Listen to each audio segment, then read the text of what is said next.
हैं। यहाँ पधारे समस्त आगंतुकों का हार्दिक स्वागत है।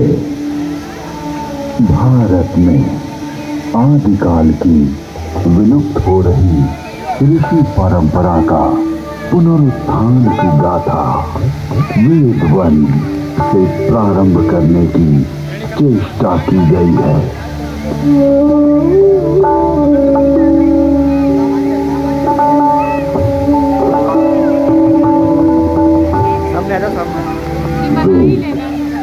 परम पिता परमात्मा की पवित्र वाणी है, जो सृष्टि के प्रारंभ में मानव मात्र के कल्याण के लिए अग्नि, वायु, आदित्य, अंगिरा इन 4 ऋषियों के पवित्र अंतःकरण में उद्भूत हुई।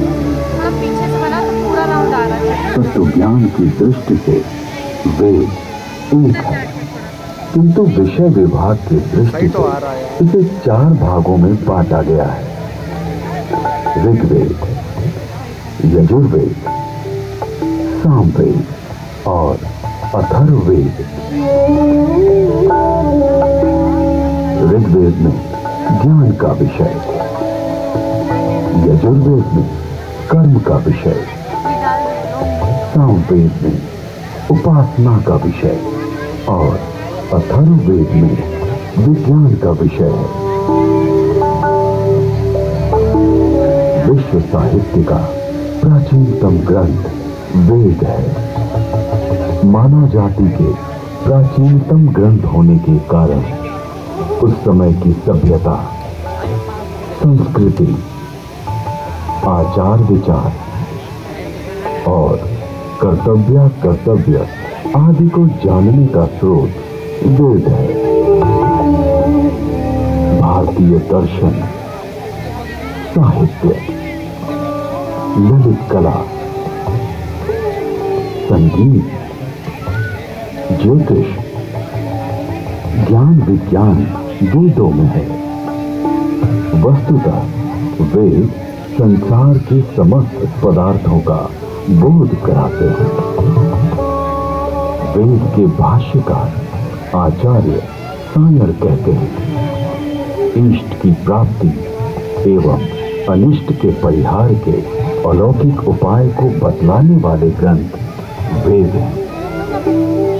सबके द्वारा पूजनीय और यजनीय परमात्मा से ऋग्वेद, यजुर्वेद, सामवेद और अथर्ववेद प्रकट हुए हैं। ऋग्वेद की मंत्र दृष्टा ऋषि कहते हैं, तस्माद् वरुता ऋचा सामान्य जगिरे छंदांसि जगिरे तस्माद्जुस्त तस्माद् जायते। ऋग्वेद, जिसके द्वारा विभिन्न देवताओं की स्तुति की जाती, उसे ऋग कहते हैं। ऋच्यते स्तूयते अन्य इति ऋग। इस प्रकार की ऋचाओं के संग्रह का नाम ऋग्वेद है। ऋग्वेद विश्व साहित्य का प्राचीनतम ग्रंथ है। ऋग्वेद में 10 मंडलों में 1028 सूक्त में 10,600 मंत्र हैं। यजुर्वेद, यजुर्वेद में कर्मकांड का प्राधान्य है, जिसकी समाप्ति अनियत अक्षरों वाली है अथवा जो गद्यमय है, उसे यजुष कहते हैं। अन्यताक्षरावसानो यजुर। यजुर्वेद के 2 भाग हैं, शुक्ल यजुर्वेद एवं कृष्ण यजुर्वेद। शुक्ल यजुर्वेद में 40 अध्यायों में 1975 मंत्र हैं। कृष्ण यजुर्वेद गद्यात्मक है। सामवेद, गीति ही साम है, गीतेषु समाख्या। संगीत का मूल उद्गम सामवेद है। सामवेद के दो भाग हैं, पूर्वार्ध एवं उत्तरार्ध। सामवेद में 1875 मंत्र हैं। अथर्ववेद, अभिचार मंत्रों का ज्ञान अथर्ववेद में है। इसमें आयुर्वेद का विस्तृत विवेचन हुआ है। इसकी शौनक शाखा में 20 कांडों में 730 सूक्तों में 6000 मंत्र हैं।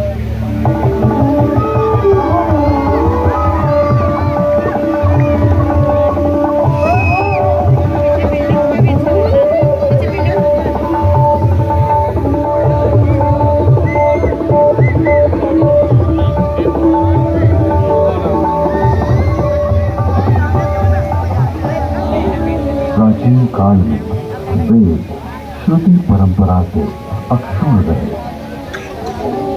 वैदिक ऋषियों ने वेदों को कंठस्थ किया और अपने शिष्यों को इसका श्रवण कराया। शिष्यों ने सुनकर वेदों को कंठस्थ किया और उन्होंने अपने शिष्यों को सुनाकर कंठस्थ कराया। इस प्रकार श्रुति परंपरा से वेद अक्षुण बने रहे।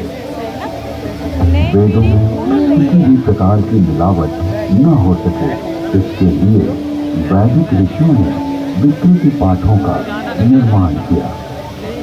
वेदों में मंत्र दृष्टा ऋषियों का उल्लेख है, जिन्होंने मंत्रों का साक्षात्कार किया। इस परंपरा में सप्त ऋषियों का विशेष महत्व बतलाया गया है। सप्त ऋषियों का वैशिष्ट्य उपनिषद एवं पुराणों में मिलता है। ये 7 ऋषि हैं: वशिष्ठ, विश्वामित्र, जमदग्नि, भारद्वाज, अत्रि, गौतम, अगस्त्य। वेदों में अनेक ऋषिकाओं का भी उल्लेख है। इन ऋषियों की परंपरा का अनुपालन करने वाले ऋषियों ने भी इन्हीं नामों को धारण किया।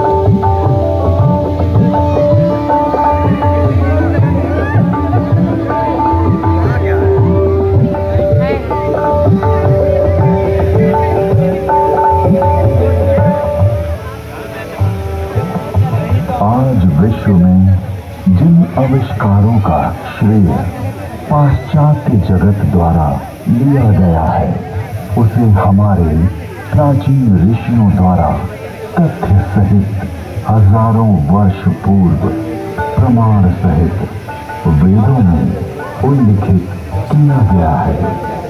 जैसे अगस्त्य संहिता में विद्युत उत्पादन के सूत्र मिलते हैं।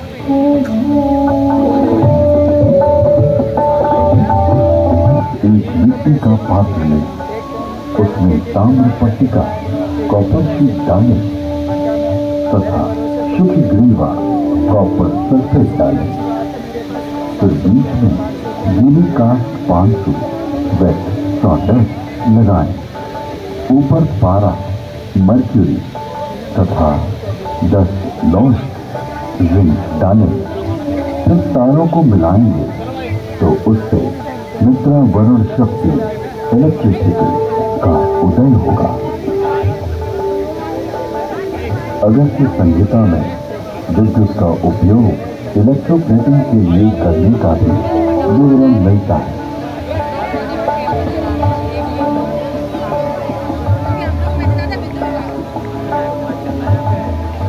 अतः अगस्त्य को कुंभोदव बैटरी बोन भी कहते हैं।